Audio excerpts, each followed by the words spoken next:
my camera on, turn my mute off. I'm doing all kinds of stuff for you up in here. Hi, how are you? Good. How are you? I'm really good. I'm happy to be here. How are you? Good. Thanks for willing to do this. Yeah, yeah, I'm thrilled to do it. I get so excited about Aggretsuko because it's got this huge fan following, but no one I know watches it. And I was just obsessed with that hippo when that audition came in. So I just I would love to talk about Kabae all day long. I Okay. love her.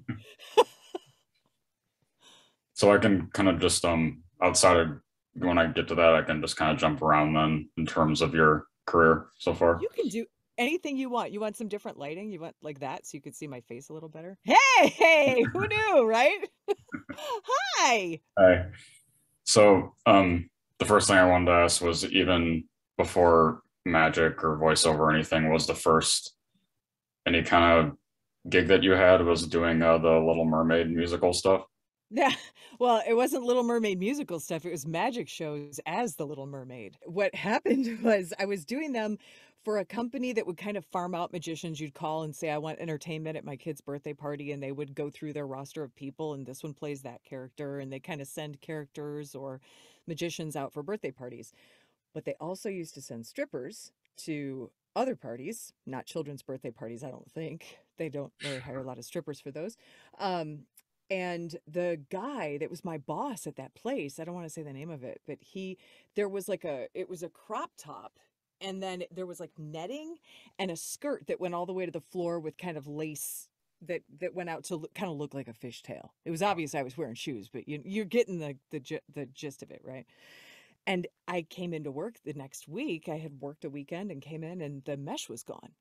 Oh. And I said, "What's this? Why is this a bikini now?" And he said, "It's selling shows." And I said, "I quit." Hmm. And so I walked off. But they taught me magic and how to make a couple balloon animals so I could do that stuff. But after, like if the magic show went fast, you kind of had to vamp. So I would have kids doing relay races with eggs on spoons and stuff like that because it's like you got to fill the time, or paint faces or whatever it was they wanted me to do. But that was crazy. But boy, you learn a lot performing for kids, don't you? They Mhm. just bust you on everything, and you got to get good at your game there. And so what was the timeline then of when you finally did make the move to LA? Oh, I didn't move to LA. That would have been in the forever ago. And I didn't move to LA until my husband and I got engaged in 2005. 2000 I moved here in 2003. Okay. So, yeah, we've been married a long time. We're old people. Um which is fine. But yeah, that was when I was talking about that other stuff. I was like 16. Okay. It was years. So I was introduced to magic and I was like, magicians are nerds. And so I left it.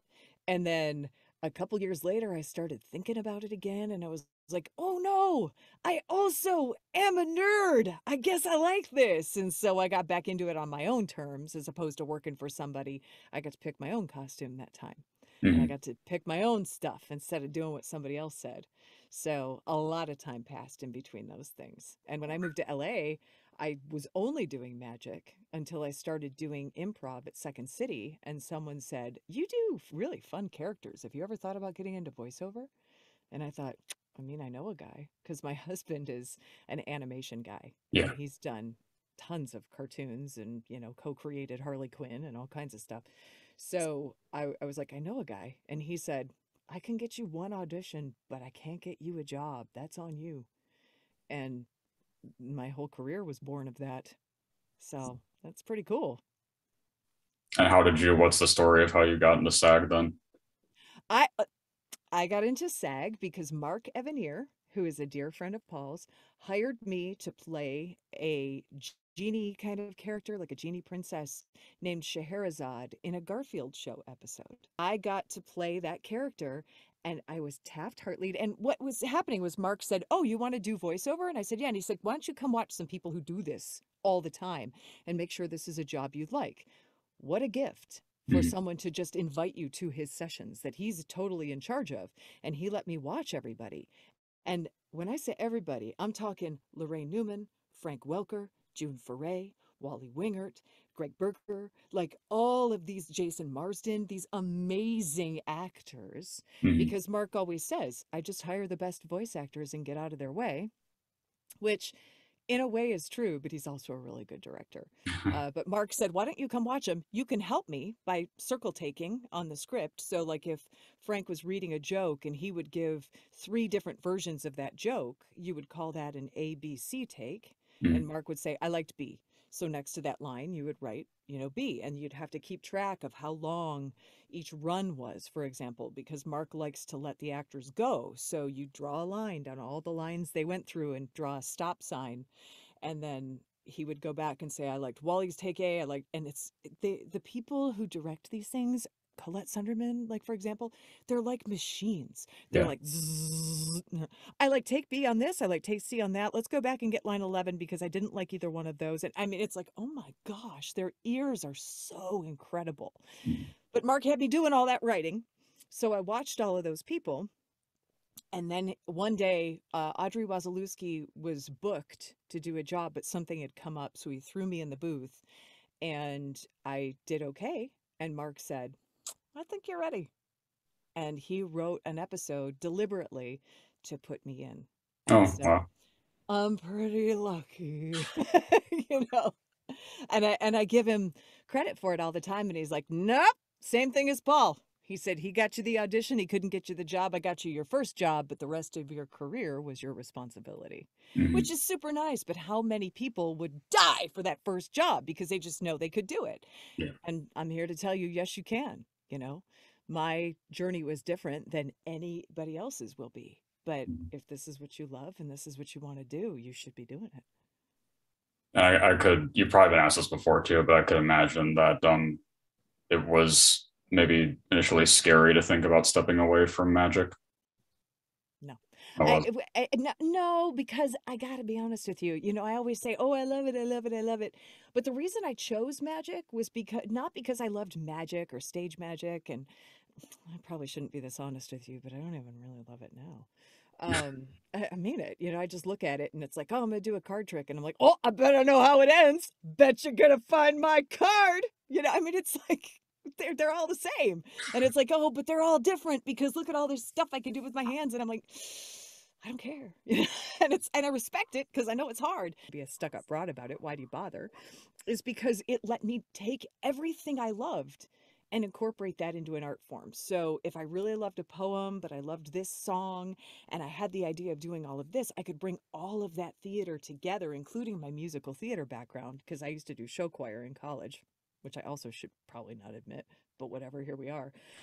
And I could incorporate all of that and have a lot of fun and get the audience to suspend their disbelief. And it just kind of the stage magic moment, the moment of magic added an oomph Mhm. to anything that I wanted to do. Cause I really, and it's embarrassing. Like now that I think about it, I really love show choir stuff. And there's an audience for it, there's a lot of people who really like to watch it, Mhm. but it's like so 1990s at this point. It's just like so not what anybody's doing anymore. And it's, Yeah. maybe it'll come back and I'll be ready. I'll be 110 years old, but I'll be ready. But so it didn't, the transition was not scary to me at all because in order to do a stage magic show, I have to coordinate 6 to 8 people's schedules, a Right. trailer full of stuff. We got to move this stuff in, move it out, teach the lighting guy what we need, mics on, mics off. Here's the scripting, here's the blocking. Who's going to bring this out? When's that going to go off? It's a lot of business that you have to execute, and you got to do the tricks right, right? Or at least know what you're going to do if they go wrong, Mhm. because we always have to have a contingency plan, which is a good idea for life in general. So when I started getting booked on voiceover gigs, the idea of, and I'm in my booth at home, so the idea of spinning around in my office chair and walking 2 steps and going to work and not having to coordinate all of that stuff, and it's so ridiculous and fun, is a huge privilege. So Mhm. I was really excited to make the transition. And I'm doing both. I'm kind of at that Zillow make me move stage of my magic career, which is like, it's got to be fun, super artistic, pay a fortune, or be something I've never done before. or Okay. be really hard. No one else can do it. Then I'll do a magic show. Mm. But, like as far as the nuts and bolts, I had 2 voiceover sessions already today. Mm. And then when you and I are done, I'll do all my auditions and stuff that are all due in the morning. So the idea of having a magic show at 8 o'clock tonight or 3, because I'm in LA and there's a place here that does 3 shows a night. And it's, the idea of having to do all of that during the day and magic at night, it's like that's all I would do. Right. And you're not going to get really rich doing any of that stuff. So you better like what you do Mm. and, schedule your time that way. Do you remember what your first kind of more dramatic or darker voice role would have been? Yeah, I once I was Taft Hartlead, my very next role was in Batman Arkham Asylum Yeah. as a nurse who was freaking out. So that would be the short answer to your question. Okay. Yeah. Well, because one of my signature ones is always asking actors what is the single darkest headspace you've had to get into Oh. for a role. Well, if you look at my career, I'm always in a dark headspace. Mm. Almost always. I'm almost always a villain or tortured or whatever. And it's probably because it's easy for me to go there. I'm the daughter of a schizophrenic. My whole family has had struggle and strife. And Mary Tyler Moore had a great quote. She said, and I'm paraphrasing, this isn't it exactly, but she said, "You don't get brave by having an easy life." Mm. Right. And so as an actor, I'm not afraid to go there. And I will weep and I will cry and then I will flip and be funny. And that's what you have to be able to do Mm. as a voiceover actor because you may have 350 lines today. And this one may be absolutely devastated. And this one might be light. And then you're falling off a cliff. I mean, it's like, you don't know. And it's all cold reading. So you got to be ready. You got to be a good actor. And you have to be ready to play that game and turn on a dime. That's just the way it goes. So as far as darkness goes, bring it, man. Mm. And my whole career, I mean, you've got the ninth sister who was tortured, and that was just 2 years ago, 2 or 3 years ago. I think that game came out. She's just tortured and mutilated and watched all her friends get killed, and she's chasing down this Jedi because she has been abused into thinking this is the appropriate mindset. Mm. And then you've got, something incredibly light and yet in control and bossy, like Freya in Lego City Adventures, who's like, I need a beehive, 3 sumo wrestlers, and, whatever, and hot cocoa. And she is, so it's the same person, it's the same job, but it's what part of your life experience do you access to get you there to make what's on the page real in front of you. Does that Mm. make sense? Yeah. Yeah. So I'm not afraid of it. And as far as like the darkest one, Ninth Sister was pretty dark. Because I mean her lines are just think of the isolation, torture, mutilation in your friends. And he's like, I won't let you touch them. And she's like, you can't stop the Empire. Mm. So that is pretty dark. And I mean, because I knew I had received, because Tom Keegan's such a great director, so much backstory on her. And the comics that existed with her in them are just wonderful. Like Darth Vader put her eye out. Her other people left her to die. And Mm. here she is still fulfilling her thing. She survived a fight with Darth Vader, which should tell you everything you need to know about her. Yeah. That's pretty amazing. And she's got like one eye. She's a Dawotan. So it's just amazing. Anyway, that was great, but yeah, that was, she's pretty dark. But everybody, even the really light, like, I mean, look at Brightwing from, and that's not my character, but it's just a great example from Mm. World of Warcraft. She's this, hello, friend, but she's gonna murder you, Yeah. right? So I mean, it's just, everyone has a great balance of lightness and darkness. What's that Hemingway quote? We're all broken. That's how the light gets in, Mm. you know? So even in dark, there is light. That's Mm. my, in my personal email, that's my Latin quote. And on the topic of Star Wars, Yeah. for people who aren't aware, how involved was it to become a Leia? Oh my gosh. It is a huge privilege because as you know, there will never be another Princess Leia because Carrie Fisher is the one and only. Yep. And we have lost the Carrie. So unless they bring back some of her old performances and cut her, there will never be a proper Princess Leia because we have lost her. But I'm so glad we had her. So That job, they sent out a voice match file and then some lines to say. And everyone who's booking a voice match does it differently. Disney has a protocol, but EA, which is who I was auditioning for, had a protocol. And their protocol was, here's, I don't know, like 30 lines that you have sound alikes for, and then here's like 10, and I'm guessing, I don't remember exactly how it went. Here's 10 where now that you've got her placement in your mouth, do these last 10 on your own, and that's your job, right? So it was easy because for me, I have the same swagger, is similar. Now I'm not going to say the same because I don't know Carrie personally, but our friends, some of our friends do. She crashed my husband's bachelor party. Oh, wow. Yeah, I could tell you that story if you want to hear it, but it's funny. Um, but for me to sound like Carrie, because I just kind of organically sound like Carrie anyway, and we both have that sort of, whatever attitude. All I have to do is throw my voice to the front of my mouth and add a little Mae West. It's not really hard for me to sound like her.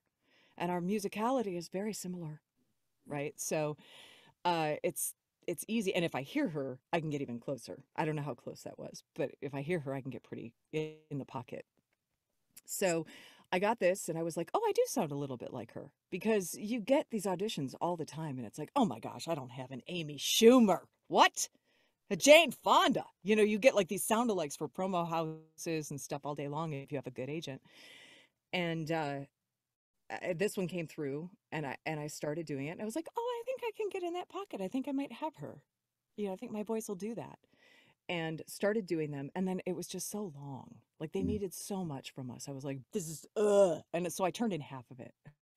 No. And my agent was like, you ass, you can't just turn in half.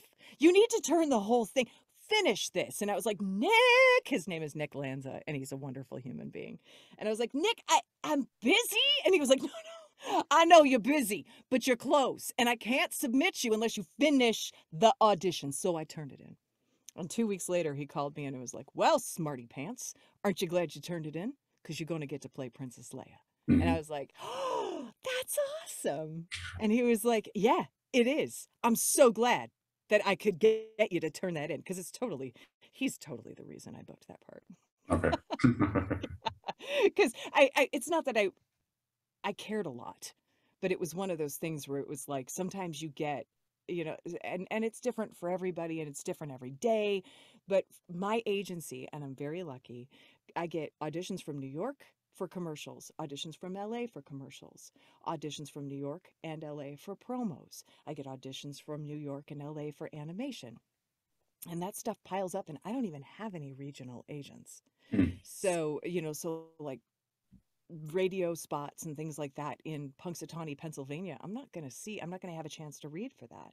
And it's something that I've been wanting to add to my roster, but I just, so you get a lot of auditions and the likelihood I keep track on a sheet, and I had over 1,000 auditions last year. Mm. Wow. And I mean, I don't know how many jobs I booked, but it certainly wasn't 1,000. So you get these auditions every day, and you either do them all, which is either time consuming or the quality sometimes isn't the best, or you pick the ones that are right for you that you think you have a good shot at, right? Like you might get a podcast with 16. I actually had a podcast with 16 roles, and I was like, these are cool. That one right there is me 100%. And that's the only one I turned in out of those 16. And I booked that one. That isn't always the way it works, but it's a good litmus test for you as an actor. Yeah, Leia was interesting. But like I said, it was the audition itself was becoming so time consuming. I was like, I don't know, man, because the likelihood of me booking this is so slim.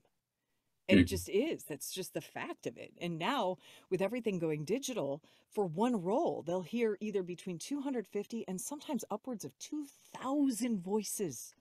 How do they not all sound the same? I don't know how casting directors do what they do. It's amazing. Mm. But they'll hear so many voices. So the likelihood of you booking it, unless you either have a personal relationship, you're exactly what they're looking for because you have this life experience, or you're a direct representation of the ethnicity or the identity that they're currently seeking, and you're a perfect rep for that. I mean, it's hard to stand out. So you have to kind of figure out how you're going to spend your time. And so going back to that audition, I'm sorry I've deviated so much. I was like, oh, I don't know. And Nick was like, do it. And he was absolutely right. And I'm Mhm. so grateful. And there are a lot of other women in town who can sound like Princess Leia, but no one will ever be Princess Leia the way Carrie is. Right. She just is. And this is sort of related to what you were saying, going off of that, but I do find it very interesting every time I talk to voice actresses who can do boy voices as well. What is your process for that? My process is to listen to a lot of other little boys and try to sound like them, but also really try to understand them. Because they don't, like people are all different. You can listen to a little boy and little girl at 8 today, and then listen to two little boys and little girls that are also 8 tomorrow, and they're all going to be completely different, just like every human that Mhm. you ever speak to. You may have a similar voice print to your identical twin, but the way you process syntax and the way you deliver it's going to be different based on whether or not you were bullied in Miss Latimer's second grade class. Mhm. So I just try to bring back some innocence and really honor what they're going for in the copy for that character. Because, sounding like a little boy is one thing, sounding like an authentic little boy is something else. Mhm. But being a little boy for a minute is a whole different ballgame. And they're now, because everything is going digital, as I said a moment ago, really starting to hire a lot of children, Yep. and that I think that's super cool because it gives a very, you can kind of tell, almost every director will tell you, yeah, you can tell. And there are some people who do some work and they sound really, really close, but adults just kind of know too much. They know what's next, Yeah. and little kids just don't. So my process is to listen. Okay. Going back to your original question, I listen to what they're looking for and what they're going for, and we find it together. And just generally, what do you think is the case so far where you've had to alter your voice the most significantly? I do a lot of creatures and stuff. Right. So I alter my voice constantly. But by altering voice, you're also altering posture. So, for example, I'm kind of standing slouchy and my voice is very Midwestern in my, like, because I grew up in Michigan. But if I were to stand up straight, all of a sudden my voice has a certain lift to it. And if I smile, it knocks 10 years, 5 to 10 years off of it. Mhm. And then if I lift up my eyebrows and I don't really understand the question and we take my intelligence down just a couple of notches, I sound a lot younger.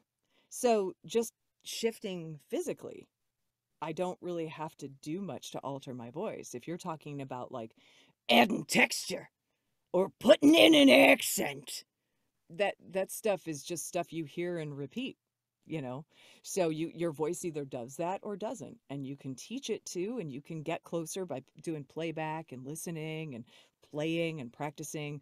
But if you were to ask me to define my entire process for everything from voice matching to acting to coming up with new sounds and tones for creatures or for anything, my answer would be one word, and it would be listen.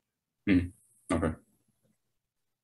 And so I also did want to ask, I know there's obviously a lot of affinity with Camilla and Fire Emblem. Yeah.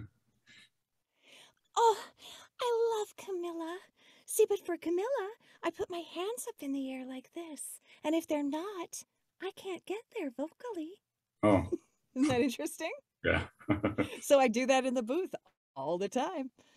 And you can ask Danny Hunt. She owns Cup of Tea, and she she teases me all the time. She's like, "Oh, get into your Camilla." It's like, you have a 4-hour session, and it's like, oh, my arm's tired. How do you think that you could personally relate to her at all? I love her. What color is my booth, son? Look around. Can I personally relate to Camilla? I've had a C cup since I was 8 years old, and my booth is even purple. Yeah. Would I follow, Corin to the ends of the earth? Probably not. I'd probably be like, well, That's enough of Corin. but because I'm busy, but I do love her a lot. What about with Ursula and Titania as well? I I love that they keep giving me powerful women. Mhm. I'm here for it. You know, I mean, look at Titania. Look at her. She's this huge knight, and she's, I mean, just this like she's got this gorgeous armor. She's black and yellow. I mean, at least if I'm remembering her correctly, like when we recorded her a long time ago, I don't know what iterations they, sometimes they do other things with those characters, and they're always putting them in new outfits and stuff, but they're beautiful. And what I really think is cool about the story that they do with all of the Fire Emblem characters is that they're in their own power and they're doing their own thing. And Right. I think that that's an amazing lesson, and their identities, and just they just are exactly who they are. And that's a pretty cool, important lesson that Mhm. they're teaching. And considering your experience with voiceover up until that point, did you also take to dubbing easier? Dubbing is a totally different animal, Right. and it's pretty hard, which is really interesting because it's like I said, it's a different animal. When you come in to record an acting gig and you're doing an animated character that you're co-creating, and I say co-creating because you're given a script. So you're helping create the sound from the ground up.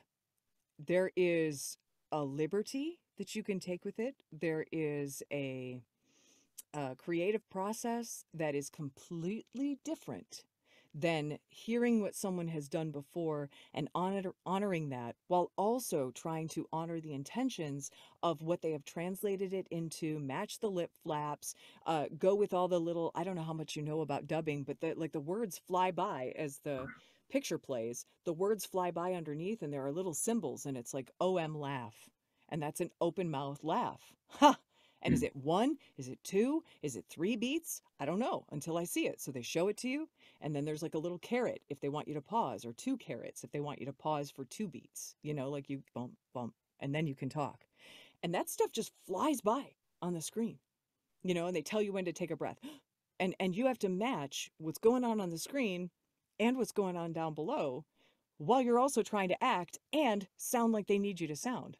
Ah, that's a lot to do. It's a lot to do. Yeah. And a lot more voice jobs are coming through because streaming services are acquiring TV and programs and animated series and things like that internationally. And so they'll, I know that Crunchyroll has done some amazing work in this arena, and like that, and all of these dubbing houses they've been doing this a long time. And Mhm. there's this huge bridge with Japan. But I'm also talking about like this series from Sweden, this series from Norway is coming to Netflix, and I'm just making things up.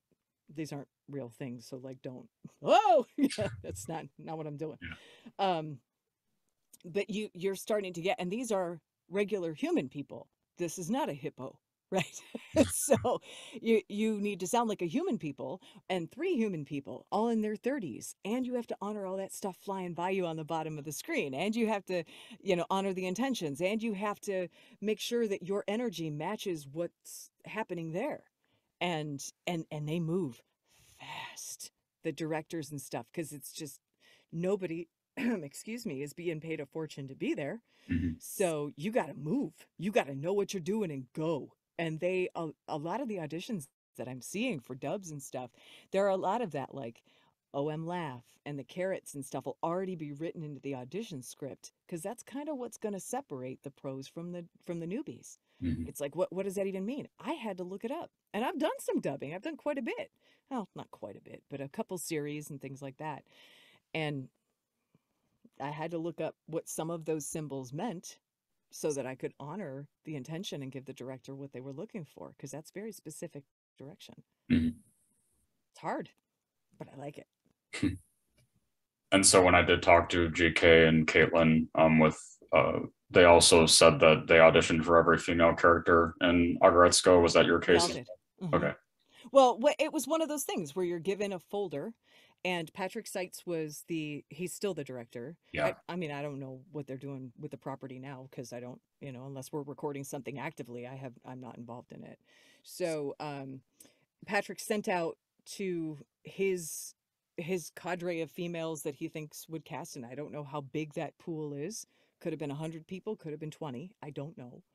And he sent the whole folder out, and he's like, here are all the characters. Here's what they're doing in Japanese. This is what they sound like in Japanese.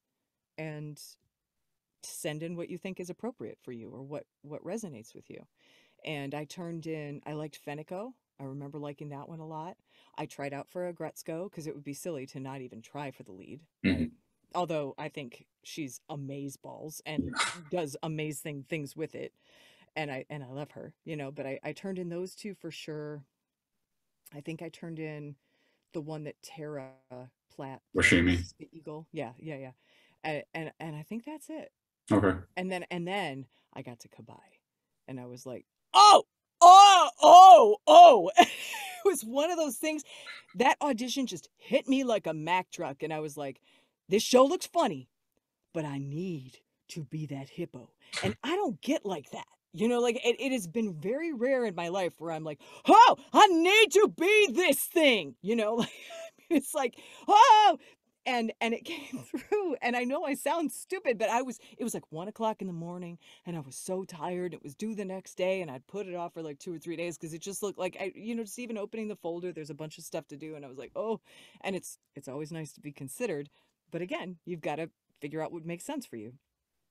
And I opened that hippo, and I just had a heart attack.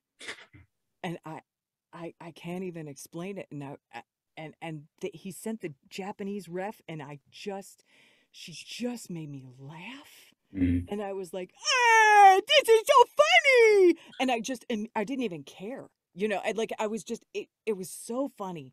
And just the stuff they were doing with her and the stuff they were having her say, she was so awkward. And she just hangs there with her mouth wide open. And it's like, I love her. I love her so much. I have a, hold on. I'm a freak for Kabae. I love her so much. And whenever Patrick goes to like a store, he's like, hey, yeah, they're merchandising Kabae. And I'm like, get me one, I'll pay you back. You know, because I just, oh, I love her. I love her so much. And was it season 2 where they put her in the spy gear? Oh my God. Oh, I just love her more and more every time. Every season that comes out, I just fall deeper and deeper in love. I'm in love with the hippo. Mhm. I love her so much. What about with her? How, like, which aspects could you relate to Kabae with? I frequently will hang with my mouth open awkwardly. It's just a thing that I do. The fact that her heart is on the outside of her body. I love that. She loves her children. She loves everybody. She's exactly who she is. The fact that she can inspire the people around her by simply telling them, you know what to do. Yeah. Because they do know what to do. We all know what to do. Sometimes we just don't want to, Mhm. right? And she is just completely authentic. She's raw, she's kind, she's loving. She's everything I want to be when I grow up. Yeah. Yeah. Well, I think for me, one of my favorite moments in the series is when she shares her lunch with Anai. The bento Yeah. talks there, yeah. And she brings him around, Mhm. right? And she helps him find his superpower. Mhm. And that is incredibly empowering. What a shaman. She's such a shaman, her eyes even glow green. Ooh, that weird thing she does. And you know what's really fun is Patrick Seitz. Oh gosh, I just love him so. I love him so much. And he is such a good director that he's just like, okay, Kabae's in the background on this, and she's at a table, and they just can't shut her up. Go. And I just went on, and he just let me go for like 2.5 minutes. I talked about how my nephew borrowed my cell phone and handed it back, and he had gone to the bathroom and not washed his hands, and the cell phone smelled like poop now, and he was eating Scrabble tiles, and like, and I was just making it up, and just details and details and details, and he just let me go, and I was watching the timer tick down, and he said, and it came back, and he was like, "Oh my God, did that thing with your nephew really happen?" And I'm like, "No." You know, he's like, ugh. It's just, but he just lets actors go Mhm. because he's an actor too. And he just, he doesn't, the last thing he wants to do is step on creativity. He just wants to collaborate and he just wants to play. He's just brilliant. I Mhm. just adore him. Everyone, Chris, Jonathan, everyone associated with that project that I touch, every actor who's on it is just magnificent. Mhm. And I mean, it's, and I blame Patrick for that. He's just like a lantern, you know, he's like a bug light, and we all, zzz, you know, like the cool people just all go to get zapped. Mhm. He's a cool people bug light. I'm sure he'd love that. So articulate. What about what personal favorite lines of hers do you have? You know what to do is definitely one of hers that I say a lot. And the other one is when I pass people on the freeway, I go, bye, Yeah. all the time. What about like your personal favorite moments with her that you outside of what we talked about already?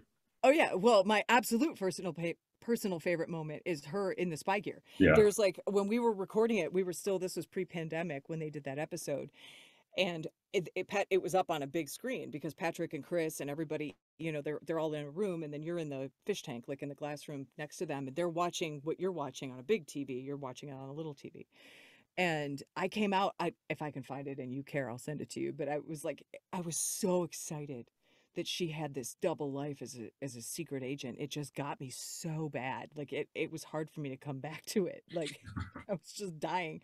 So I came out and he's got the still image of Kabae in her costume like this, and I'm underneath her going like that. You know, so it just, God, he's just, that show is just wonderful. Mhm. It's so wonderful. Do you like it too? Yeah, that's really funny. My God, so great, so great. And so I did going back to other roles as well. I know you said before that it was also quite an honor for you to be Red Sonja.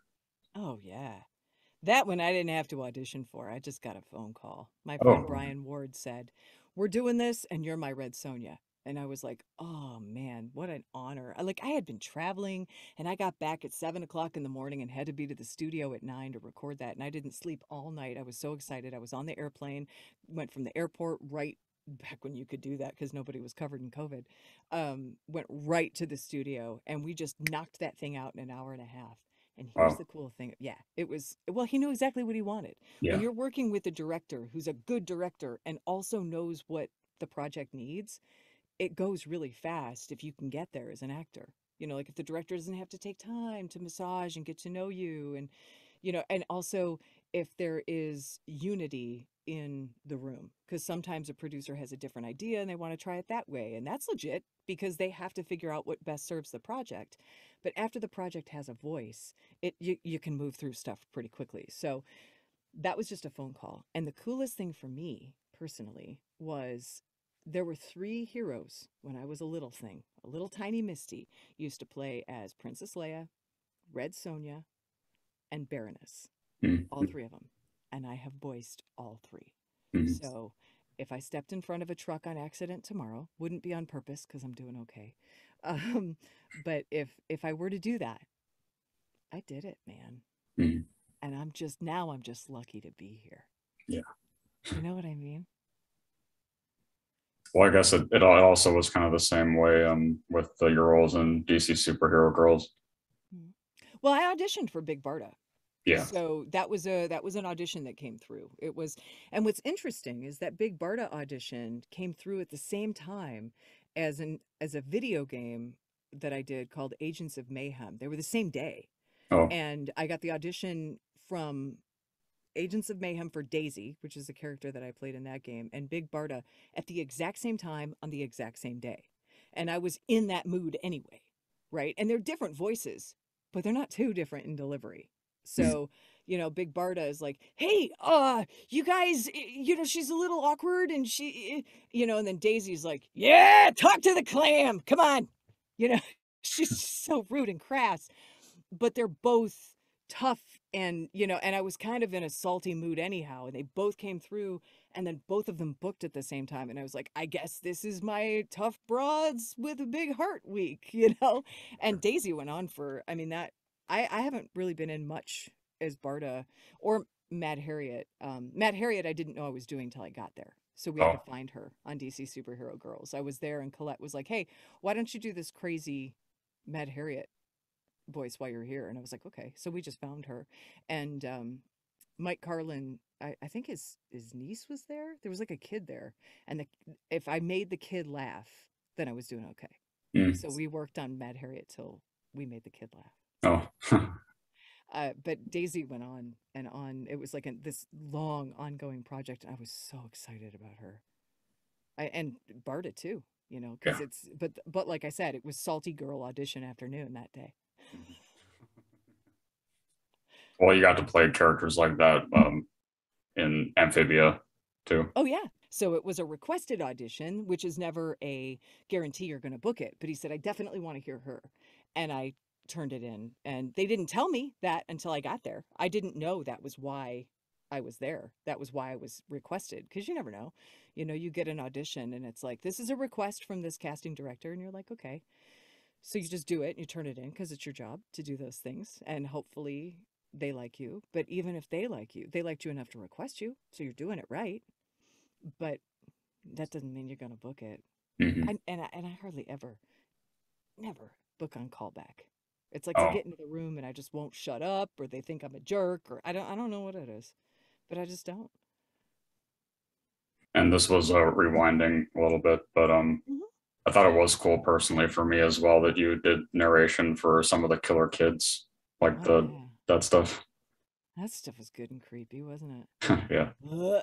It's like, well, and Saturday Night Live did a sketch about that, and it's pretty accurate. You're like, and then he took the ice pick and shoved it into his brother's eye. What are you guys doing on the weekend? It's like Yeah. this is exactly what the job is, and it was, and I got to tell you, those people were super cool. That production company, they were so nice. And there were so many auditions for it, and they were grossing me out. Like the auditions, I was like, oh, because it was just so violent and yucky. And I sent my agent at the time a note and I was like, I'm gonna book this because it's just bogging me out. And she was like, guess what? And I was like, oh, yay. Ugh, ugh, And then people were like online going, I hate her voice. It's a terrible voice. And I was like, oh my God. Like, I feel that's your takeaway? Is the Yeah. voiceover lady bothers you? When kids are killing people and this kid is sitting up in his loft shooting a gun down from his attic at people that are walking by his house, and the voiceover is what bugs you most. Okay.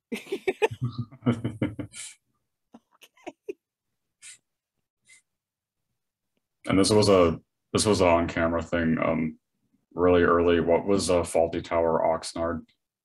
Oh, that was just me trying to get my feet wet in LA as an actor.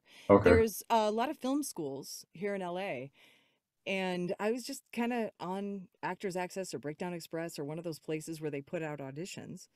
And they said they were just looking for kind of a stable of actors to play a bunch of different characters. And I went in there and it was the kids that were learning like how to AD and where to set a camera and how to mic people up appropriately. And it was like a film school. And I just went in and played some roles for them. And that Madame Penoir, she's French, was one of those characters that I played for them. I really like that. I got to work with a guy named Ariel Levy, and he's like a giant in the Oh, industry, and he was just a super cool director. He was so chill and he was just teaching kids how to do it, and I learned a lot from him, and from that I really enjoyed it. did you try to pursue on camera first? Mm-mm, No. Oh, mm-mm. I did some on camera stuff, but it was like it just happened, okay. like I never really put any energy into it because I never really considered myself like pretty.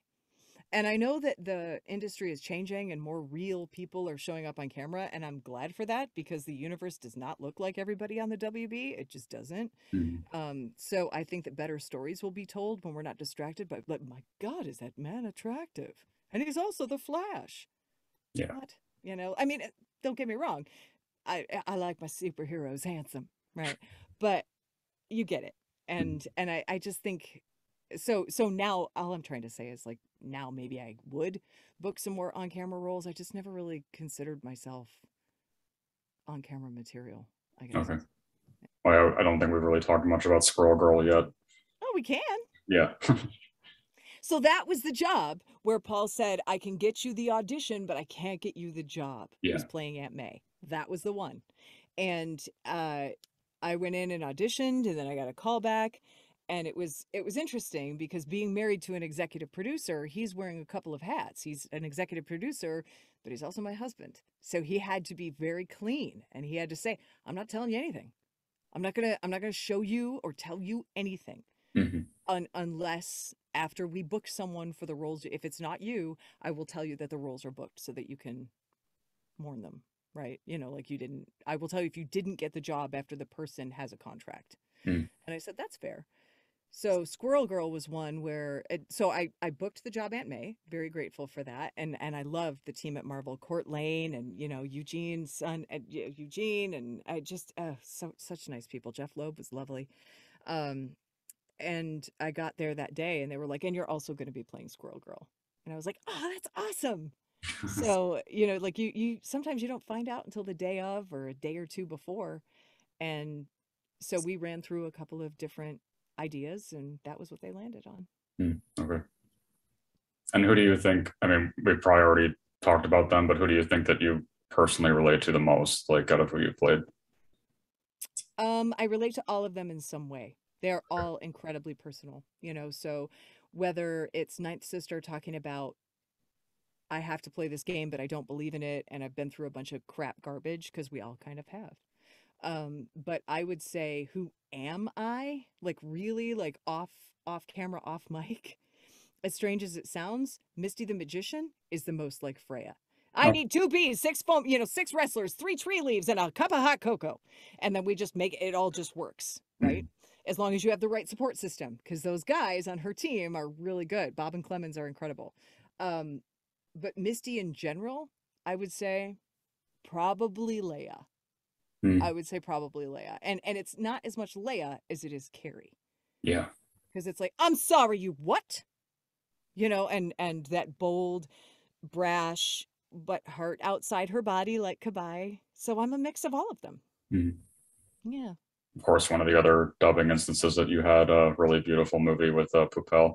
Mm, that, oh my gosh, I was weeping. That's another thing. Like, it was like, Jeff, how did I book this job? And he said, you booked it off your demo. He Mm. said, I heard Lola's heart in your demo.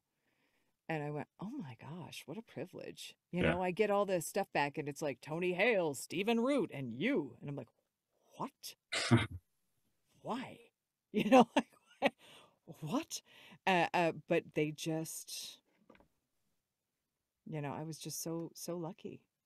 Just such a gorgeous, it's a beautiful movie to look at and a beautiful movie to live through. Mhm. And it was such a privilege to do that. And it's in theaters right now. Yeah. So is there anything else that's safely, or that you can like safely talk about that's upcoming? I think Aggretsuko just dropped, right? Yeah. So a new season of Aggretsuko just dropped. What else is coming out? I think Poupelle is probably the safest because it just hit theaters a couple days ago. Okay. Yeah. I would say that's probably like, and it's funny because we as voice actors, it's like, I don't know, it's 2 years from now. You just have to kind of like do it and don't. If that makes any sense. Yeah. You do it and then you don't anymore. Mhm. And then you go, oh wow, people really like that character, or oh, no one really cared. It was like, I was so excited and I thought at any moment I could be recast as Carrie. I thought, oh, they're going to get another Princess Leia. They're going to get another Princess Leia. It won't be me probably, but oh my God, the game's out. It's still me. Ah, and the whole process was crazy.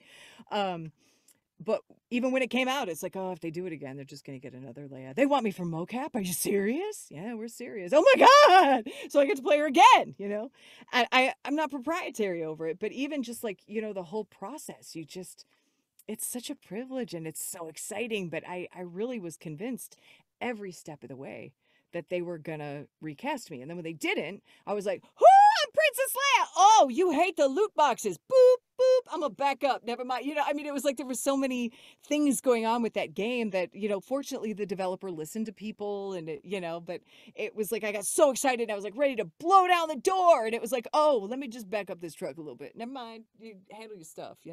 Yeah. But they're spinning so many plates, and the game was really good.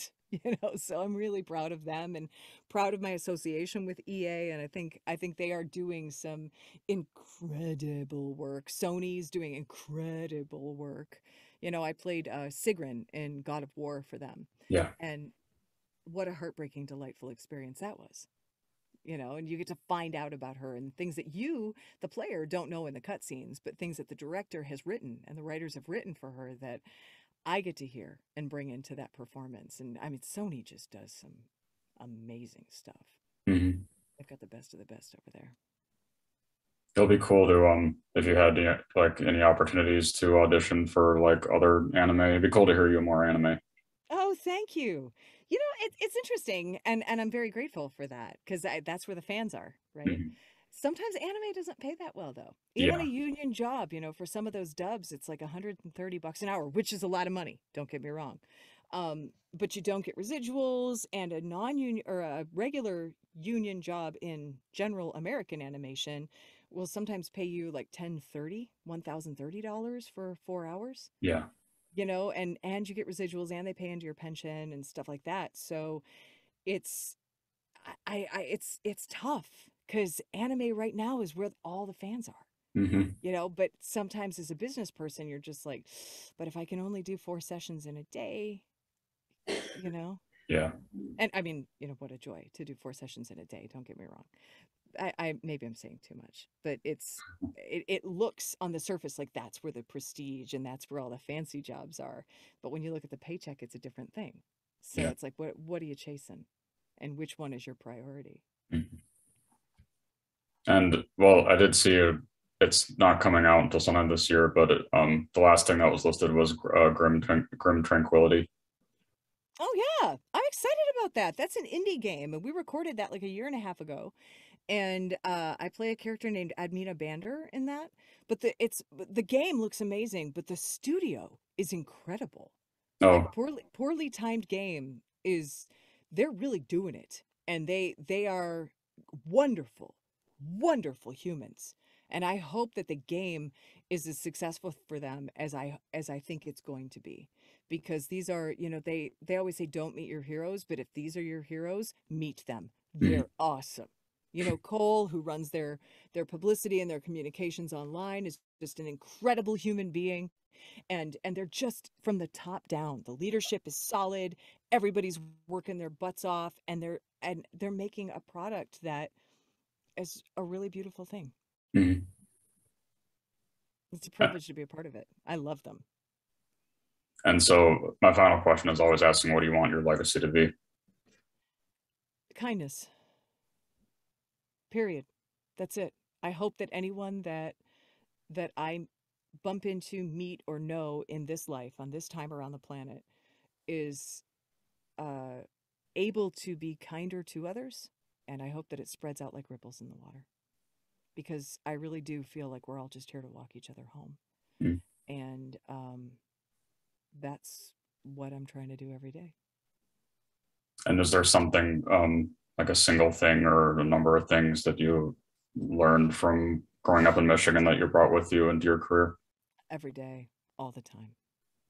The way that I treat people, the way that I see people, the way that I perceive what's said to me, all of those things are informed by our lives. Mhm. I mean, what was your life like, Chris? What are you like at home? Like what's your day to day? What do you do when you wake up in the morning? The whole thing. Will you run me through it? Yeah, well, a lot of it right now is mainly focusing on interviews. I'm sure you know what animation cells Of are. course. It's also my main hobby as well. And my other hobby, primary hobby is doing interviews. So, You're really good at it. oh, You thank you. approach it, well, no, you really are. You approach it from an interested perspective, and then you let it breathe. Hmm. And you're really good at this, and you're Oh, thank you. very personal, and you're very good with communication, and you show up on time, and you when you show up, you really show up. And it's obvious from your first point of contact who you are, and that you're in it because you love it. And that's a cool thing. You're a really cool guy. Oh, thank you. I mean it. Well, the reason why I wanted to start doing this, I tend to focus more on voice actors, but I've done like on camera musicians as well. But Yeah. it was because of like an event that happened when I was in fourth grade that me and my parents we were out to eat at a restaurant that we normally go to all the time, and then one night that we were there, we were just suddenly told that nobody could leave, and then a few minutes after that, there were heavily armed police officers that came in and turned all the lights off and told everybody that was in there to huddle in both bathrooms because there was a guy who murdered 2 people that crashed his car outside the restaurant. He was trying to get in the restaurant. So everybody else we all had to stay in the restaurant for like 5 hours and then get individually escorted to our cars. And I know that considering how young I was, like the anime and the games that I was watching at that specific time, I know I couldn't have gotten over it any other way. So that's what made me wanted to start reaching out to voice actors who were part of those properties that I was interested in then. So that's what kind of inspired all this.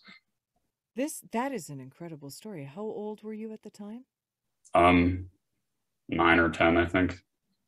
What a strong young Chris you were. To be able to look at that and say, I need to get out of this somehow. I am going to find my therapy through these characters. Mm-hmm. And now you, the grown-up, has said, I want to give back.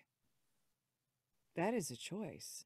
And that is a really incredible one that you have made and continue to make. Thank you for doing that. Yeah. Because you have no idea what you might be doing for other fans who have experienced trauma and tragedy, Mm-hmm. and other fans who have finally found their community and who may not feel like they belong anywhere, but they know they're safe with you. Mm-hmm. Thank you for doing that. You are a really cool person. I meet a lot of people, and you're really special. Thank you. You're really cool. And you're doing a cool thing as a result of a crappy thing. Mm-hmm. And the ability to take crap and spin it into gold is a choice. Mm-hmm. And I thank you for making it. Yeah. Thanks for saying all that. Yeah, well, I made it. Mm-hmm. I didn't have to say those things. Yeah. I hear them, and I'm saying them because I don't know how many people see that, how many people say those things to you. And I need you to hear them because the universe is grateful that you're doing it. Mm-hmm. Keep going. Well, thanks. I'm glad that we got to do this. Yeah, me too. You're really lovely. Thank you. Anytime. And if you want me to make introductions, I don't know a ton of people, but I know a few. So if there's anybody that you're having trouble getting to or anything like that, let me know. And I will absolutely, I am your fan now. Okay. Okay. All right. Well, it's really nice to meet you. Yeah, you as well. All right. Bye. Keep Bye. going. You're doing a good thing. Keep going. Yeah. Woo! Keep going. You got this. Bye. Bye.